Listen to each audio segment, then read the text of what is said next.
Le Maroc a pris part à Paris au premier sommet Pact for Impact, une alliance mondiale inédite autour de l'économie sociale et solidaire et l'économie inclusive, avec une importante délégation ministérielle composée du ministre du Tourisme, du Transport aérien, de l'Artisanat et de l'économie sociale Mohamed Sajid, de la secrétaire d'État auprès du ministre du Tourisme, du Transport aérien, de l'Artisanat, de l'économie sociale chargée de l'Artisanat et de l'économie sociale Jamila Mousli et de l'ambassadeur du Maroc en France Shakib Ben Moussa.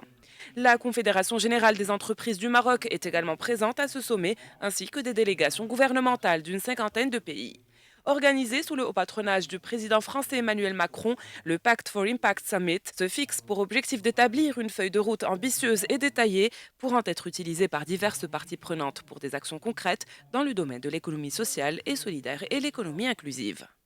Nous avons aujourd'hui, par notre présence, démontré aussi l'impact qu'a l'économie sociale dans notre pays, l'impact du tissu associatif très fort, les traditions de solidarité qui sont les nôtres et dont nous sommes fiers,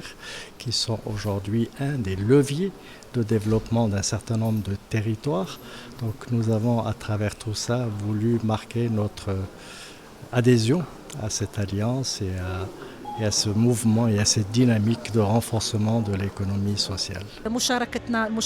En participant en force à ce sommet, le Maroc entend livrer plusieurs messages. En premier lieu, la nécessité de mettre en place un espace fédérateur international d'institutionnalisation de l'économie sociale et solidaire, une question qui a pris du retard. En second lieu, l'inscription de l'économie sociale et solidaire dans l'agenda de l'Assemblée générale de l'ONU. Le Maroc a été en force depuis le début du processus de cette alliance en vue de développer l'institutionnalisation de l'économie sociale et solidaire au niveau régional, continental et international. Notre responsabilité au Maroc est de mettre en place un agenda international pour l'institutionnalisation de l'économie sociale et solidaire avec ses objectifs et ses instruments.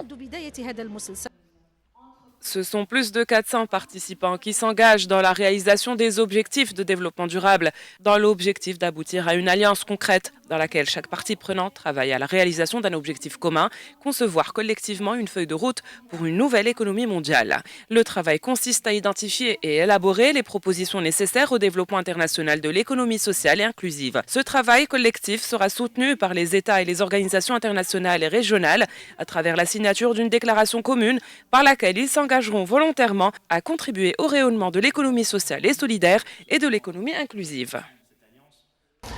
Le principe de cette alliance, c'est deux objectifs. De porter au plus haut niveau international ce plaidoyer politique, le message que nous allons adresser, je l'espère, à l'issue de ces 2 jours, et nous serons une cinquantaine de nations à pouvoir le signer, je l'espère. Nous allons adresser au monde un message fort pour dire que cette économie sociale et solidaire, mais aussi les entreprises qui s'engagent vers une économie plus inclusive, apportent des solutions et sont une solution pour l'économie de demain. Donc c'est ce plaidoyer que nous allons porter et appeler les pays à nous rejoindre. Et puis, par ailleurs, nous allons aussi travailler à une feuille de route pour que les États, mais aussi les acteurs, puissent s'engager pour faire en sorte que, au-delà du discours et du plaidoyer politique, ça s'inscrive réellement dans la croissance, la création d'entreprises, de l'économie sociale et solidaire. La tenue de ce sommet émane de la conviction de la communauté internationale de la nécessité d'inscrire le développement de l'économie sociale et solidaire et de l'économie inclusive à l'agenda politique international et de reconnaître pleinement la contribution transversale de ces économies aux objectifs de développement durable définis par les Nations Unies.